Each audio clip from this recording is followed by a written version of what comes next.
రూపులు మందహాసము కొండతో గుజ్జు రూపమున మెల్లగా మ్రోయు గజ్జలు కొన్ని కాళ్ళలా ఉంది, అది కూడా పొట్టిగా ఉంది. ఇలాగ నృత్యం చేసే వాళ్ళకి కాళ్ళు సరిగా లేవనుకోండి, తాళం తప్పుతుంది. ఒక్కసారి ఇలా అంటే ఆ గజ్జలు వెంటనే ఇలా ఊగడం చేత తాళం తప్పడానికి అవకాశం ఉంది. అందుకని ఈ కాళ్ళు కూడా అంత నృత్యానికి అనుకూలంగా లేదు. మరి మా వాడు చూడకపోతే కొండకు గుజ్జు రూపమున చాలా పొట్టివాడిగా కనిపించాడట. అమ్మ కోపం వచ్చేసి, మా పిల్లాడు దేనితో కూడా గొప్పవాడు కావడం లేదు కదా, అయితే నేను ఒక గొప్ప పని చేస్తాను మా పిల్లాడికి, తల్లి తలుచుకుంటే ఏమైనా చేయగలుగుతుంది. అందుకని పార్వతీ తనయ అని పేరు ఆయనకి. ఎవరు? వినాయకుడు అమ్మగారి బిడ్డండి ఆయన. సుబ్రహ్మణ్య స్వామి తండ్రి కోరుకుంటే వచ్చాడు లోకంలో. తండ్రి కోరుకుంటే వచ్చాడు. తెలుసా మీకు సుబ్రహ్మణ్య స్వామి జననం? మీరు చాలా చెప్పాలి. అయితే వాళ్ళ ఊరు అట్టి పెట్టుకోండి. 4 ఊరికి పంపించేట్టున్నారు మిమ్మల్ని చూస్తుంటే, చాలేండి వెళ్ళండి అన్నట్టుగాను. కొండక గుజ్జు రూపమున పొట్టి రూపంలో ఉన్నాడు ఆయన.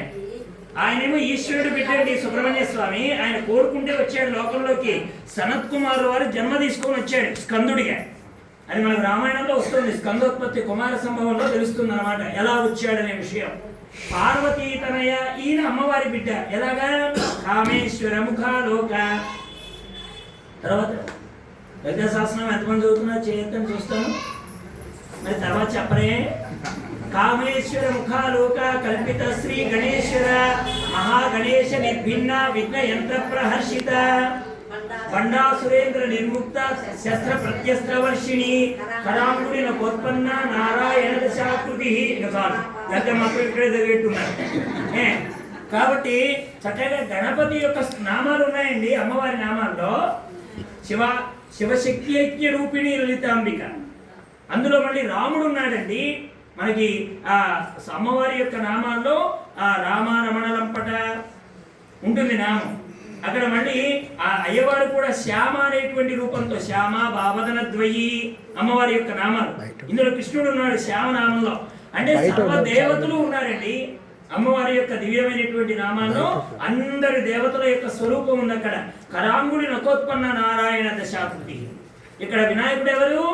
కామేశ్వర ముఖాలోక కల్పిత శ్రీ గణేశ్వర. అమ్మవారు ఎలా వచ్చారు అంటే పరమేశ్వరుణ్ణి తలచుకుంటూ ఆవిడ వినాయకుడిని తయారు చేసిందట. మరి ఏ తల్లైనా తన బిడ్డ ఉన్నతంగా ఉండాలని కదా చూస్తుంది. అందుకని పార్వతీ అమ్మవారు ఏం చేశారు? కోరిన విద్యలకెల్లా వచ్చయ్యై ఉండేది. ఇక్కడ పెట్టేసిందండి వినాయకుడిని. అయ్యో మా పిల్లాడు దేనిలో నిష్ణాతుడు కాదు కనుక మా పిల్లాడిని చూసి హేళన చేయకుండా మా అబ్బాయి పాదాన్ని పట్టుకుంటే తప్ప ఇతరమైన కార్యాలేవి ముందుకెళ్లకుండా ఎవరు ఏ కార్యం చేయాలన్నా ముందుగా మా అబ్బాయినే దాచుకోవాలి. కోరిన విద్యలకల్లా వచ్చాయి. వజ్జ అంటే ఎవరు? గురువు. వజ్జ అంటే గురువు అండి. కోరిన విద్యలకెల్లా వజ్జయ్యి ఉండేది అంటే గురువుగా ఉన్నాడు ఆయన. ఇప్పుడు ఏది కావాలన్నా నువ్వు ఆయన కొలవాల్సిందే. మీరు వ్యవసాయదారులు విత్తనం పెట్టాలన్నా, వ్యాపారస్తులు ప్రొద్దునే లేచి నమస్కారం చేసుకుని వాళ్ళ తులాభారాన్ని తూచడానికి అక్కడ ముందుకు వెళ్ళి నమస్కారం చేయాలన్నా సర్వ విఘ్నోపశాంతయే. ఏ ఇన్కమ్ ట్యాక్స్ ఆఫీసరు మా షాప్ వైపు రాకుండా నమస్కారం ఏమండి ఇలాగ ప్రొద్దునే లేచి నమస్కారాలు పెట్టారు స్వామివారికి. సర్వ విఘ్నోపశాంతయే, అన్ని విఘ్నములు తొలగుగాక. కాబట్టి తల్లికి చాలా ఇష్టమైనటువంటి వాడండి కృష్ణయ్య. అలాంటి స్వామి అమ్మ ఒడిలో విడిపోయాడు. అందుకనే భాగవతం మొదటి పద్యంలోనే, కొద్దిగా మీరు బయటికి వెళ్ళి మాట్లాడండి స్వామి, చక్కగా ఫోన్లు ఇంటి దగ్గర పెట్టేస్తే సంతోషం, సైలెంట్లో పెట్టుకుంటే మరీ సంతోషం, స్విచ్ ఆఫ్ చేసి కూర్చుంటే మీ పాదాలకు నమస్కారం.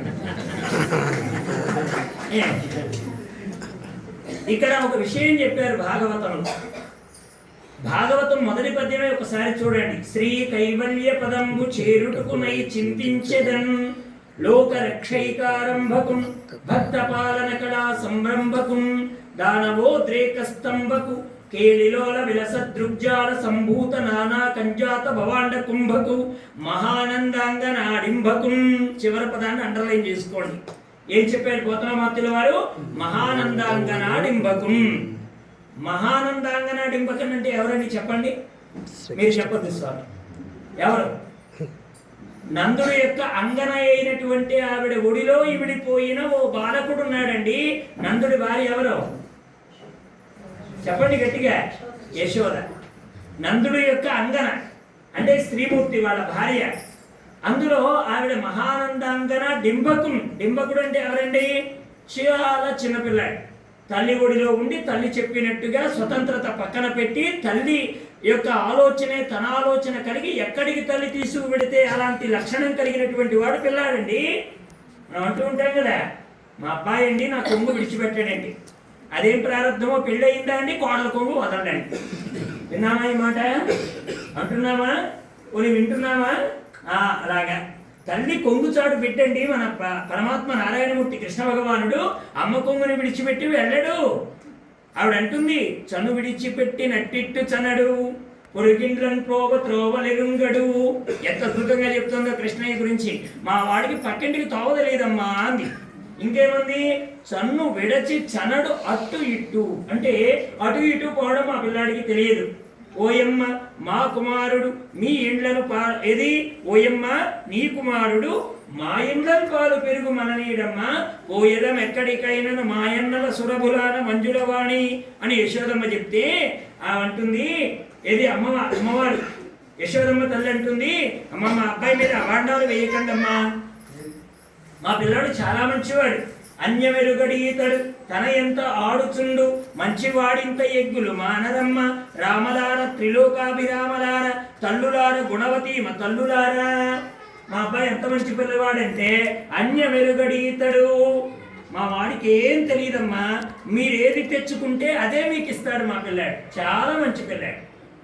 మనం ఏం చేస్తున్నామంటే ఒండును చేతకాక పరమాత్మ మీద నింద వేస్తున్నాం. మన రామకృష్ణానంద స్వామి ఒక ప్రశ్న వేసేవాడు. పొలాలు వెళ్ళేవాళ్ళు క్యారేజీ పట్టుకెడతారు కదా, ఇంటి దగ్గర పచ్చడి చేసుకు తెచ్చిన వారికి కుంట దగ్గర పచ్చడి ఉంటుందా పప్పు ఉంటుందా అని అడిగాడు. ఏముంటుంది? ఇంటి దగ్గర ఏది వండుకుంటే కుంట దగ్గర అదే తింటారు కదా, అలాగే మీరు కూడా కర్మ ఏది చేసుకుంటారో అదే అనుభవానికి తెచ్చుకుంటారు. ఇంటి దగ్గర పచ్చడి వండుకొని కుంట దగ్గర పప్పు కాలేదని ఏడిస్తే దేవుడు ఏం చేస్తాడు? మనం వండుకున్న వంట ఇలా ఊరేగిందేమో దాన్నే మనం తినాలి కదా. అలాగే కర్మ చేసేటప్పుడే జాగ్రత్తగా చేయాలి. వేదాంతంలో ఏం చెప్పారు? నవ్వుతూ పాపాలు చేస్తున్నాడు, ఏడుస్తూ అనుభవిస్తున్నాడు అన్నారు ఒక మాటలో. నవ్వుతూ పాపాలు చేస్తున్నాడు, పాపం చేసేటప్పుడు నవ్వుతున్నాం. ఎవడు చూడబోయాడులే, ఎవడు అనబోయాడులే, ఎవడు వినబోయాడులే, నేను చేస్తుంటే నాకెవడు అడ్డు పెట్టబోయాడులే అని మనం ఇలా చేస్తున్నాం. రేపు పొద్దునది అనుభవానికి వచ్చి ఏడ్చేటప్పుడు ఆ దుఃఖానికి కారణం నేను చేసిన కర్మసుమా అది తర్వాత తెలుస్తుంది. అందుకని శ్రీ కైవల్య పదంబు చేరుటుకునై చింతించదన్. మన చింతన ఎలా ఉండాలండి? అంబుజోదర దివ్య పాదారవింద చింతనామృత పాన విశేషమత్త చిత్తము ఏ రీతిని తరంబు చేరనేర్చు వినత గుణశీల మాటలు వేయునేలా. ఎవరు చెప్పిన మాట ఈ మాట? ప్రహ్లాదుడు. ఎవరు చెప్పారు? ప్రహ్లాదుడు చెప్పిన మాట అండి. మందార మకరంద మాధుర్యమున తేలు మధుపంబు ఓమునే మదనములకు నిర్మల మందాకిని వీచికల తూగు రాయంచ చనునే తరంగిణులకు లలిత రసాల పల్లవ ఖాదియై చొక్కు కోయిల చేరునే కుటజములకు పూర్ణేందు చంద్రికా స్ఫురిత చకోరకం బలగునే సాంద్రనీహారములకు అంబుజోదర దివ్య పాదార వింద చింతనామృత పాన విశేష మత్త చిత్తము ఏ రీతి ఇతరంబు చేరనేర్చు వినుత గుణశీల మాటలు వేయునేలా. ఇప్పుడు మన చింతన ఎలా ఉండాలో చెప్పారు. శ్రీ కైవల్య పదంబు చేరుటుకునై చింతించదన్. కైవల్యము, కైవల్యం అంటే అర్థం ఏమిటి? మనందరం భగవంతుడి దగ్గర కోరుతున్నామే. సంకల్పం చెప్పమంటే ఏం చెప్తున్నారండి? ధర్మార్థ కామ మోక్ష చతుర్విధ ఫల పురుషార్థ సిద్ధ్యర్థం పుత్రపౌత్రాభివృద్ధ్యర్థం ధనధాన్యాభివృద్ధ్యర్థం వస్తువాహన సంపద సమృద్ధ్యర్థం. ఇంకా ఏమైనా ఉంటే కోరుకోండి అంటాడు. ఆ పూజారి గారి కుక్క తిప్పకుండా ఇది సంకల్పం చెప్పి ఇంకా ఏమైనా ఉన్నాయేమో మనసులో అని కాస్త ఒక సమయం ఇచ్చి ఏమైనా ఉంటే కోరుకోండి అంటాడు. ఈ కోరికల్లో ముఖ్యమేమిటి? మోక్షం. దీన్ని చతుర్విధ ఫల పురుషార్థములు అంటారు. అయితే ధర్మము, అర్థము, కామము, మోక్షము మనకి మధ్యలో ఉండేటువంటివి అర్ధకామాలు రెండూ కూడా మనం చక్కగా ఆచరించడానికి ధర్మాన్ని పట్టుకోవాలి.